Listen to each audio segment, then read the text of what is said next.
clients going to be upset if we ask them for proof. The CDC has new mask guidelines, but it's creating a little bit of confusion, especially here in San Diego, where you still have to wear yours. We'll have more this morning. It's tax day, and the pandemic is changing the way we file. What you need to know. We waited like over a year.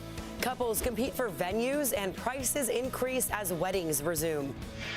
Hey, stop watching me. You're giving me the creeps. Get it? No? Okay. Taking you inside of delightful chocolat in San Marcos. You're up with News 8.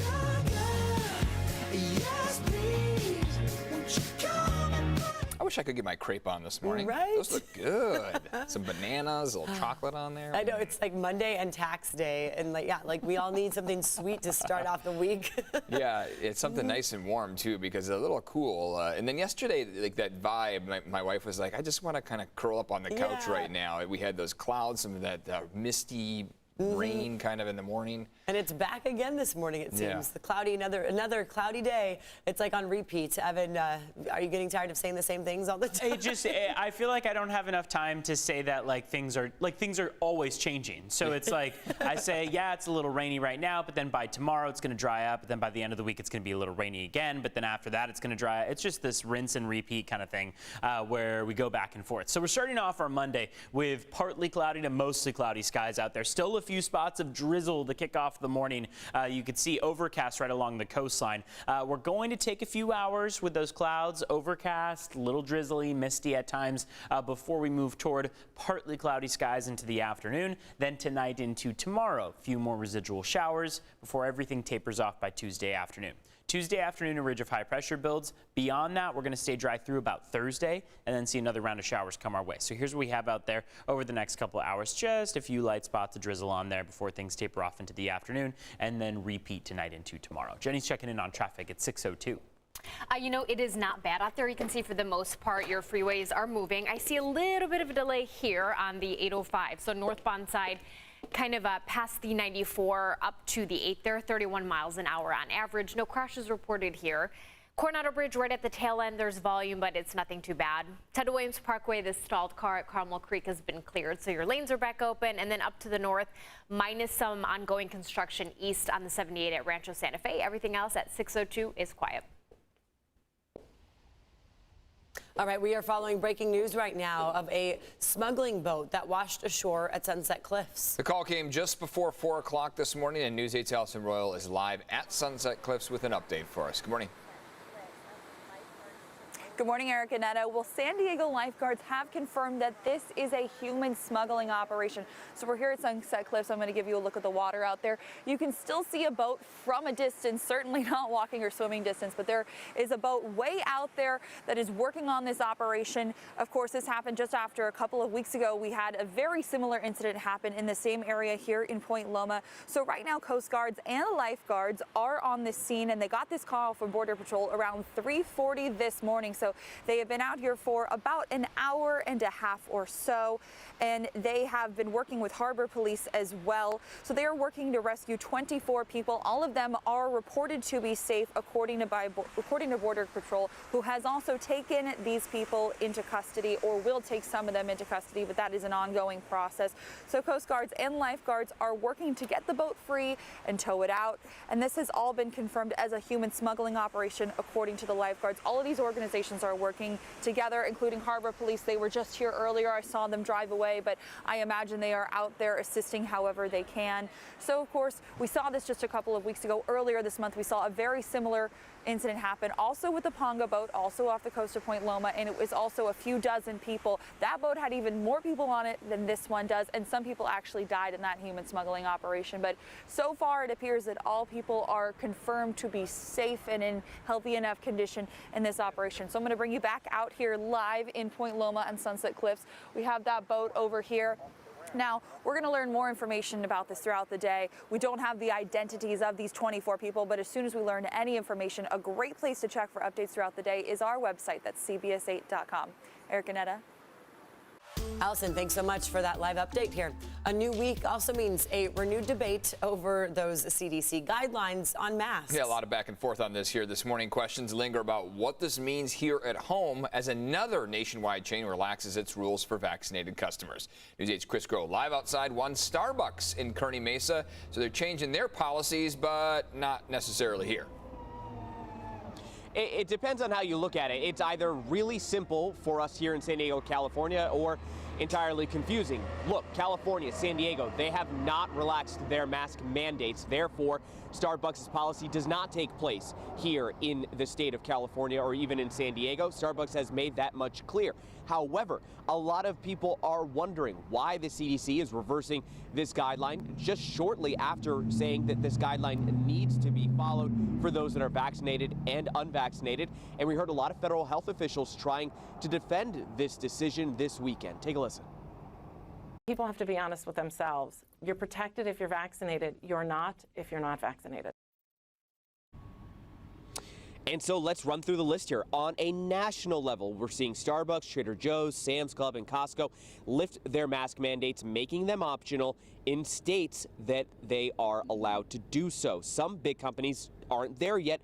They're still requiring masks in the states in which they operate, like Kroger, Target, and Home Depot. Now remember, the CDC says vaccinated Americans no longer need to wear masks in most places, indoors and out, based on the data that they've collected. But they've also said that unvaccinated Americans should continue to wear masks in most places that they are unable to socially distance, both indoors and out. Now, how do you decide to enforce this or check a customer's vaccine record? That's one of the many issues that people are looking at when they're talking about this debate. It's also one of the many issues the National Nurses United have with the latest move by the CDC. The issue that we have is that we're still working at hospitals providing care for patients that are sick and dying of COVID. When we have guidelines that exempt hospitals, major transportation, and other areas from the release of not having to wear a mask, it's causing a lot of confusion. And look, some local companies trying to get ahead of that confusion, especially because here again in California, San Diego, this mask mandate still in place. Take, for instance, Ponce's. They've posted on their Instagrams informing the customers that they are still going to require the masks indoors. And then also Black Market Bakery. Again, word around the block is that there's a new CDC mandate in regards to the mask they wrote on Instagram, and they are saying that they are going to go ahead and continue to have people mask up in their restaurant. Now, only 30% of Americans are fully vaccinated, and so National Nurses United says they're going to continue to push the CDC, lobby the CDC to reverse this decision until more people are vaccinated. Therefore, more people are protected by not wearing masks. Eric Canetta. Chris, thanks for that. And we are getting clarity from the CDC also about how the new mask guidelines apply or don't apply to vaccinated adults working in schools. They are recommending all schools continue to require masks for all students, teachers, and staff at all times and in all settings, regardless of vaccination status. They also recommend schools continue with 3 feet of social distancing. The Rock Church limits in-person worship to just one of its 5 campuses now because of a COVID outbreak among its staff. Church officials say 15 staff members tested positive for COVID, and they're now self-quarantining along with any close contacts they had. They're not sure where the outbreak started. We don't know if it started with one and then spread within multiple staff members, or if multiple staff members just happen to test positive at the same time, and then the ripple effect from there. And none of those who tested positive were vaccinated, they say. About half of them are showing symptoms, and no one has been hospitalized from COVID. And this just in here, the U.S. Treasury confirming that the first monthly payment from the expanded child tax credit will be made July 15th.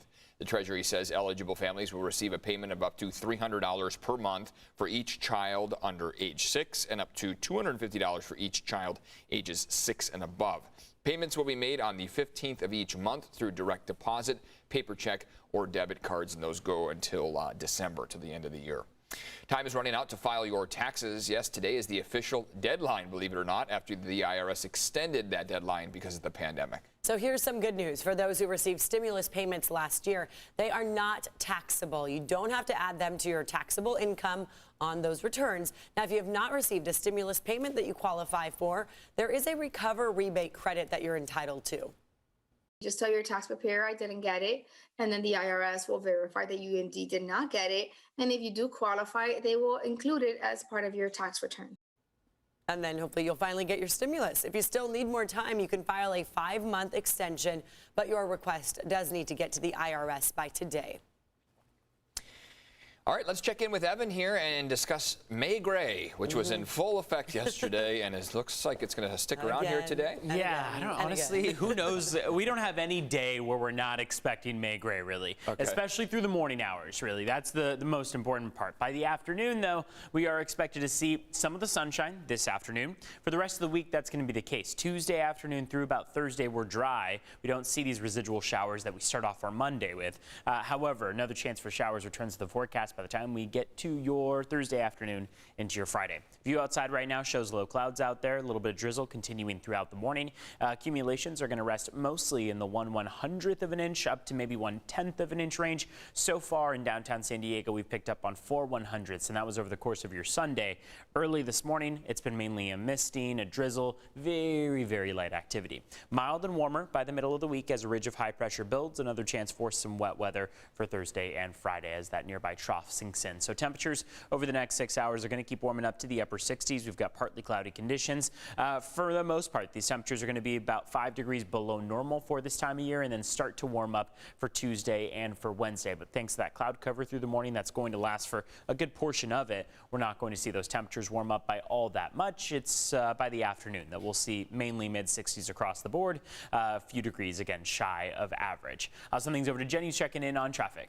Very quiet out there. No major issues with your travel times. In fact, you know, I mentioned that northbound 805 was down to 31 miles an hour. Nope, no longer. Even the bridge is nice and calm. Up to the north, some construction in Oceanside, east on the 78 at Rancho Santa Fe. Otherwise, looks good. All right, Jenny, thank you very much.